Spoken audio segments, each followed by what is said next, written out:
How's it going, everybody? Welcome back to Elvis Junction Reviews. Today we're looking at another ScaleTrains product. We are looking at a ScaleTrains rivet counter GE AC44CW. It's number Southern Pacific 100, and you can see it's in the speed lettering. Very expensive, as you can see from the price tag there. It has lock sound included, so we are going to be doing a sound demo, which is always fun. Here it is in its lovely ScaleTrains box. You can see AC4400CW. Let's not waste any time. This is not actually mine. A good friend of mine is letting me borrow this for this review, so thank you to him. And here's our lovely product manual. As you can see, they've chosen the vertical. There's a piece of plastic there inside the manual, but I think I know what that's for. Inside the manual is some history as well as our function chart, as you can see. So we will be using that when we do a sound demo. I'm pretty sure I know what these plastic are for, but we will get into that later. There's a foam cover here, and there's our unit upside down. Whoops. There it is inside this lovely box. Let's go ahead and pull it out. So it has blistering packages. There's a plastic blister that covers up a clamshell inside there. So let's slide it out there. We have some extra roller end cap bearings, which are taped to the clamshell hatch or lid. Let's go ahead and yank that off. There we go. And there is the locomotive. Whoops. And as I thought, that plastic sheet was for the locomotive to cover it from being damaged by the clamshell. Let's actually get that clamshell out of the way. As you can see, we have some truck stabilizers. We're going to try to yank those off in a sophisticated manner. Come on, here we go.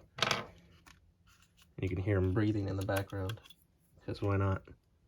It's actually a heavy unit, despite not being like as chunky or bulky as, say, a Tier 4 Gevo or an ES44 or a full cowled body locomotive. So that is very interesting as well. So you can see foam, which is actually struggling to come off. All right, you know what? I'm going to do the foam on my own, and then we will get into some history starting now. All right, now it's on to some history. The development of the AC traction in the 1990s was a significant leap in the locomotive innovation. EMD and GE competed in the AC development, with the GE AC44CW becoming a popular locomotive. CSX, C&W, and SP were early customers. The AC traction locomotives outperformed the DC models, handling bulk traffic like coal, grain, and intermodal. Aside from wreck victims, nearly all prototype AC44 are still in revenue service, and with the burgeoning rebuild programs, this powerhouse locomotive class will likely be in service for many years to come. Now, that is a very true statement indeed. Now, our locomotive here, Southern Pacific number 100, was built in April of 1995, and after the 1996 merger between the SP and the UP, it became UP 6149 and was patched with a UP number on the side where the 100 would be. Somewhere between 2014 and 2017, it was repainted into the Building America flag scheme, and it continues to retain that scheme for now. Will it be repainted? We're not sure, but I mean, eventually it will be repainted. All right, so let's get into some details, starting with the front.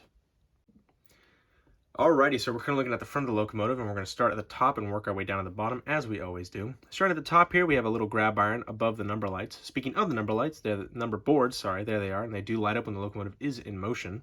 We have our windshield, and you can see separately applied windshield wipers, as well as some horizontally mounted grab irons right here above the windshield.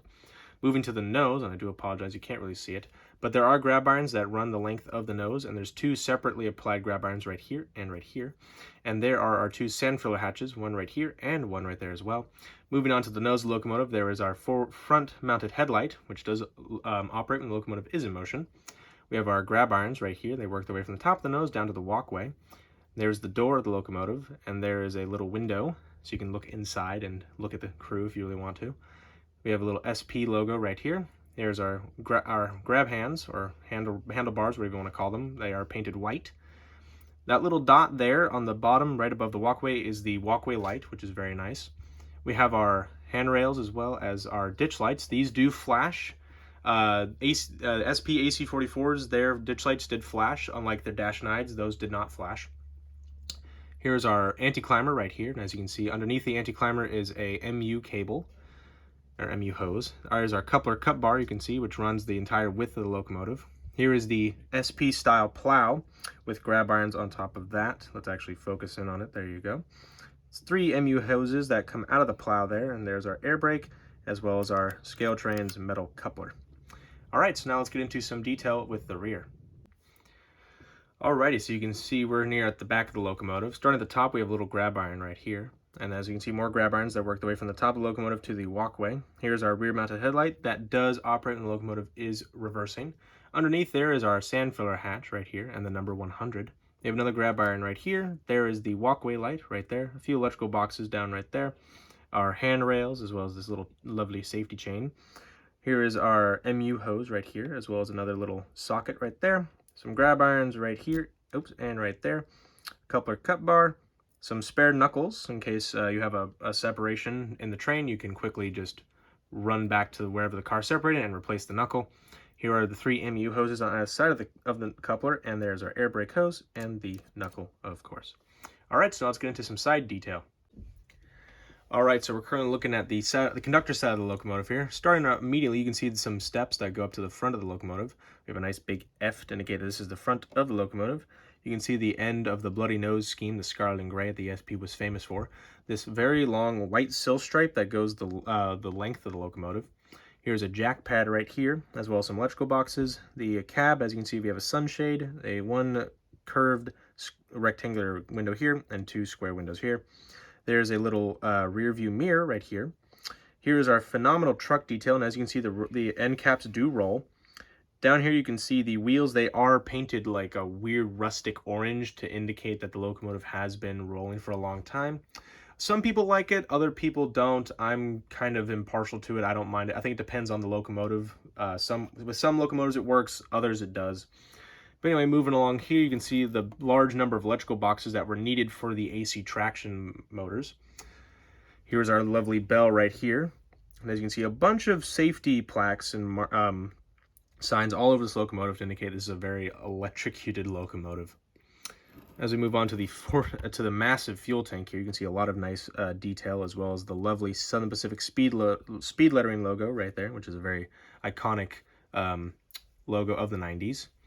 Moving along here to the rear of the locomotive, you can see that it has see-through grates for the radiator. There's our brake wheel, and you can see another jack pad right here, and this chain right here as well. And if we move on to the other side of the locomotive, it's pretty much the same. The only difference really being there are the air tank reservoir for the air brakes and all that, as well as some other things that make the air pop off and all that, and nice things as well. And you can actually see, if I actually put back, you can see some of the cool details that ScaleTrains thrown in right here for those grills right there. All right, so now let's get on to some the detail on the top. All right, so now we're looking at the roof of the locomotive. So starting up here, you can see the Sinclair antenna array and all that. So, and also what's interesting is that the roof of the cab is treaded, which is a very nice feature. You can see all the electrical boxes and some dust collectors and other things here, as well as more safety placards on the tops of it.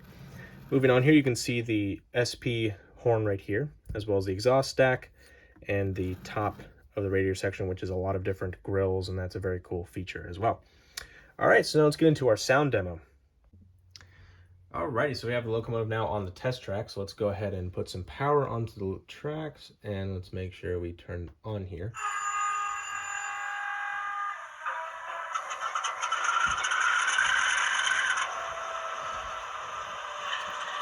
Alright, so you can just hear, you heard that, there's that distinct GE chugging noise. Let's go ahead and throw on the main headlight, which is F0.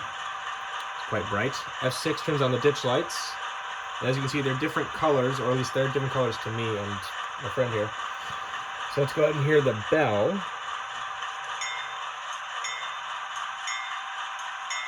Kind of quiet for me, but at least my ears are not ringing, which is nice.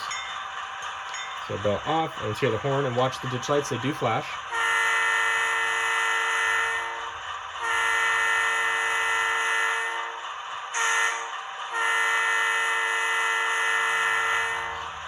And the really cool thing is Lopesound on the website has custom sound files that you can download. And if you, say for instance, you're going to repaint this and patch it into its current UP number, if it has different noises than it did, say, back in '95, then they have probably custom sound files for that. So you can install those and which is pretty cool. So I was told about what F5 does, which is known as the DPU lights. So if I hit F5 and we throw it into forward, the rear light is on, but if I touch it into, so basically DPU is designated power unit, or sorry, distributed power unit, and basically that's at the rear or in the middle of the train. And as for instance, like let's say this locomotive is facing cab out, there's the end of the train is here. This is basically the DPU light now, instead of a red end of train device. So that's pretty cool. And so if I throw it back into F5 forward, and the DPU light is off, as you can see, ditch lights are now back on as well. Alright, so we're going to reverse the locomotive and then bring it back towards us. And while we're doing that, listen closely for the dynamic brake effect. That's F4 on this. So let's actually throw it in reverse here. So as you see, ditch lights go off. Let's throw this into 1. It's going to move now. So you can hear the dynamic brakes going. And my only issue is I only have a limited amount of track, so I've got to stop it, like...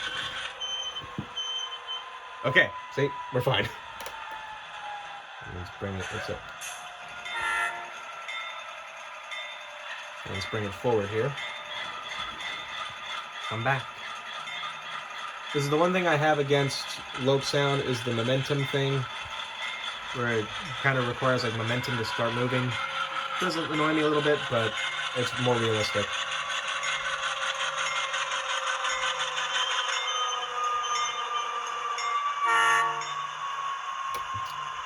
Let's actually reverse you one more time so you get back into frame. There we go.